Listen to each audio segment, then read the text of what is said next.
खबर दोपहर में आपका स्वागत। मैं हूं आपके साथ माजिद अंसारी। चलिए, पीयूष गोयल कुछ कह रहे हैं प्रेस कॉन्फ्रेंस के जरिए, सुनते हैं। 5 वर्षों में राजस्थान में लगभग 15,000 करोड़ रुपए के काम सिर्फ एक प्रदेश में होने जा रहे। अब आप बताइए कि जो सरकार सिर्फ वादे करती है और पैसा तो देती नहीं है रेल लाइन लगाने के लिए, तो टोंक में कहां से रेल लाइन लाएगी? कांग्रेस के समय में नई लाइनें हर वर्ष 9 किलोमीटर बनती थी, हमारे समय में 16 किलोमीटर। डबलिंग हमारे समय में 50% ज्यादा होता है। विद्युतीकरण होता ही नहीं था कांग्रेस के समय में। आज भारी मात्रा में लगभग 96 किलोमीटर हर वर्ष विद्युतीकरण होता है। ऐसे ही हमारे टोंक के भाई बहनों की जो विषय है उसको हम लेंगे और उसके ऊपर सर्वे करके जो निर्धारित तरीका है उससे जब अनाउंस करेंगे तो लाइन आएगी। हम फर्जी अनाउंसमेंट करने वाली सरकार नहीं है।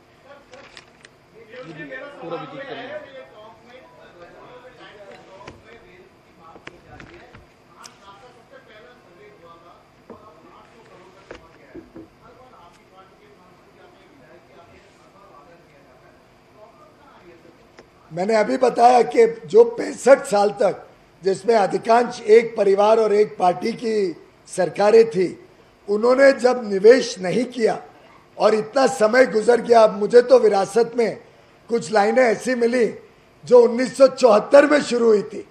1974 में शुरू हुई लाइन 2014 तक खत्म नहीं हुई थी। कांग्रेस का काम करने का तरीका, एक चुनाव में अनाउंस करो, दूसरे चुनाव में बोलो अब हम करने जा रहे हैं, तीसरे चुनाव में बोलो कि अब सर्वे होगा, चौथे में बोलो सर्वे खत्म हो गया है, पांचवें में बोलो अब हम जमीन अधिग्रहण शुरू करेंगे, छठे में बोलो कि अब जमीन मिलने में कठिनाई आ रही है। भारतीय जनता पार्टी और मोदी जी का काम करने का तरीका ये नहीं है। आप देखिए, बाड़मेर में रिफाइनरी लगनी थी, पहले तो सिर्फ अनाउंसमेंट हुआ, पूरा काम हमने किया, वो तो सिर्फ एक पत्थर लगा के चले गए। पूरी सब चीज को नियंत्रण करके काम शुरू करना हमारी जिम्मेदारी बनी। इसी प्रकार से रेलवे की कई योजनाएं आधी अधूरी पड़ी थी, आपके राजस्थान से गुजर रही है डेडिकेटेड फ्रेट कॉरिडोर। आपको जान के हैरानी होगी, 2007-8 में डेडिकेटेड फ्रेट कॉरिडोर का काम शुरू हुआ। जब 14 में हमारी सरकार आई तो जयपुर से पीयूष गोयल सीधे टोंक में सचिन पायलट पर निशाना साध रहे थे रेलवे को लेकर। और बढ़ते हैं अगली खबर पर। उदयपुर में कांग्रेस के राष्ट्रीय प्रवक्ता ने साधा निशाना, केंद्र और राज्य सरकार पर बोला हमला। पवन खेड़ा ने बोला सरकार पर हमला, राजस्थान सरकार ने धोखा दिया।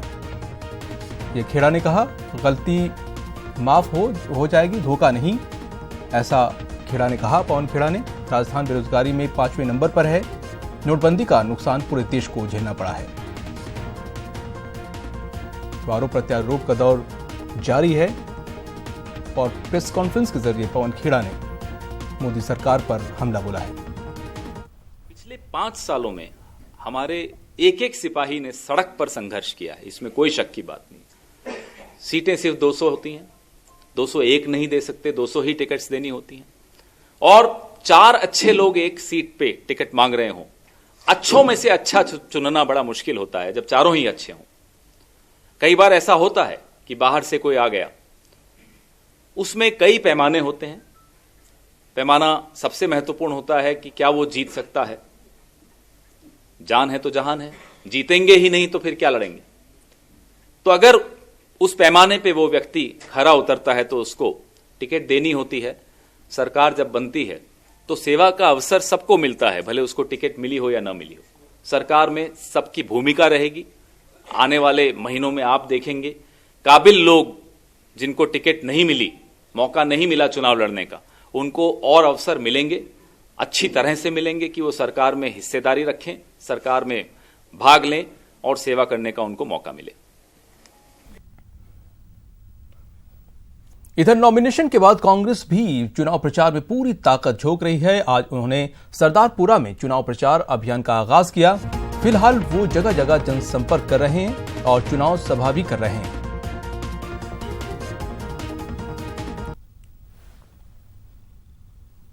तो नामांकन के बाद से चुनाव प्रचार का दौर शुरू हो गया है और कांग्रेस भी पूरी ताकत झोंक दी है।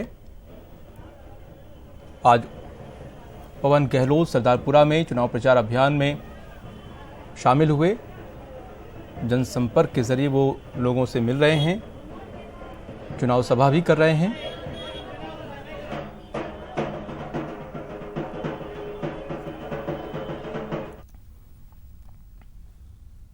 वहीं टोंक से कांग्रेस प्रत्याशी सचिन पायलट आज से घर घर जाकर जनसंपर्क कर रहे हैं। इस दौरान उन्हें लोगों से मुखातिब होते हुए कहा कि झूठे और जुमलों से चुनाव नहीं जीते जाते हैं। यही नहीं, उन्होंने सरकार पर हमला बोलते हुए कहा कि प्रदेश की जनता धोखा खा चुकी है और प्रदेश में कांग्रेस की ऐतिहासिक जीत होगी। मैं समझता हूँ, मुझे भी 20 साल हो गए हैं, लेकिन टोंक शहर में और टोंक विधानसभा क्षेत्र में जो माहौल कल देखने को मिला, उसे देखकर मैं बहुत अभिभूत हूँ, बहुत कृतज्ञ हूँ लोगों का जो इतना प्यार और इतना आशीर्वाद हमको दिया है। आज हमने लगभग 1 दर्जन गांवों का दौरा रखा है ग्रामीण क्षेत्र में और लगातार यहाँ 36 कौम के लोग बिल्कुल स्पष्ट अपना मन दे चुके हैं कि कांग्रेस के साथ हैं। बीजेपी कितनी कोशिश कर ले धर्म और जाति की चर्चा करने का, लेकिन लोग कांग्रेस के चिन्ह को देख रहे हैं, अपने भविष्य को देख रहे हैं और 36 कौम के लोग, चारों धर्म के लोग मिलकर कांग्रेस पार्टी के साथ खड़े हुए हैं और परिणाम बहुत ऐतिहासिक होने वाले हैं। 7 तारीख को जब मतदान होगा, सब लोग मिल। और टोंक पे पायलट हैं, क्या कुछ कह रहे हैं, आइए सुनते हैं।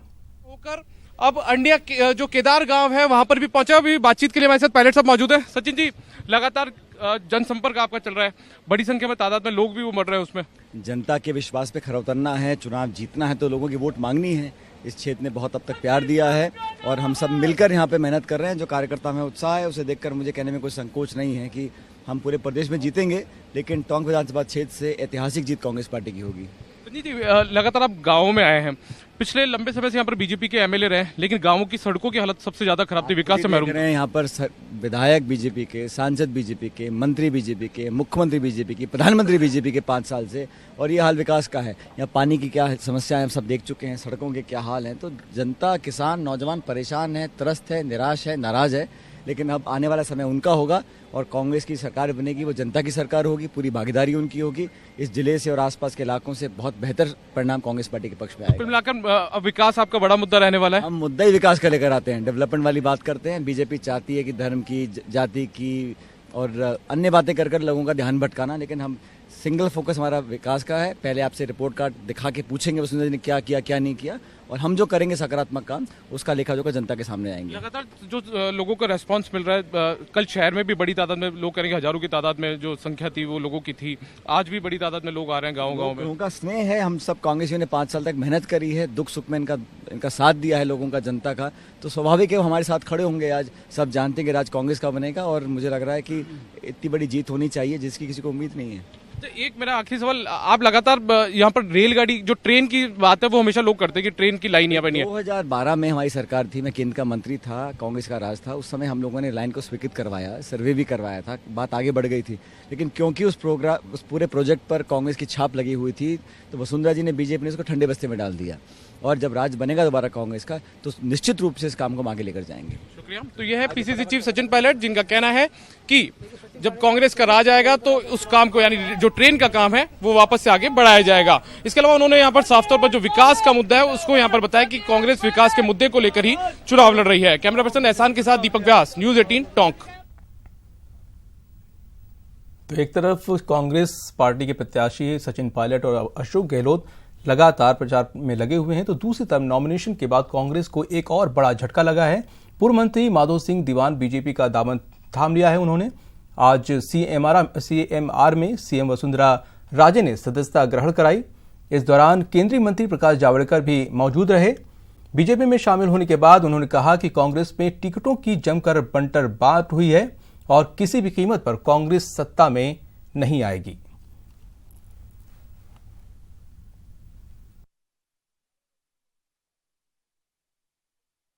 और ऐसे लोगों को टिकट दिए जिसके लिए मेरे लिए, उनके लिए प्रचार करना असंभव था।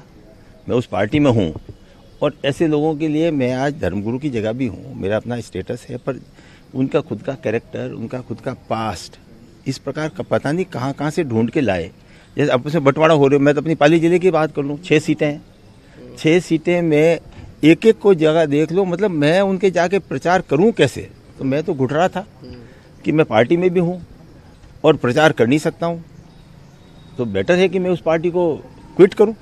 मतलब मैं डबल गेम तो खेल ही नहीं सकता। और मैडम से फ़ोन पे बात हुई, मैडम ने कहा कि आप आइए, वेलकम है। मैंने कहा साहब ठीक है, पॉलिटिक्स में है तो कोई जरूरी थोड़ी पद के लिए हो, उसूल के लिए है, अपना एक प्रिंसिपल के लिए है। और उस उसूल में जब खलल पड़ती है तो अपने को उचित है कि अपन समय पर उस जगह को त्याग दें जहाँ अपने उसूल टकरा रहे हैं, अपने को सही स्थिति मिल नहीं रही है, तो अपने पार्टी को छोड़ा।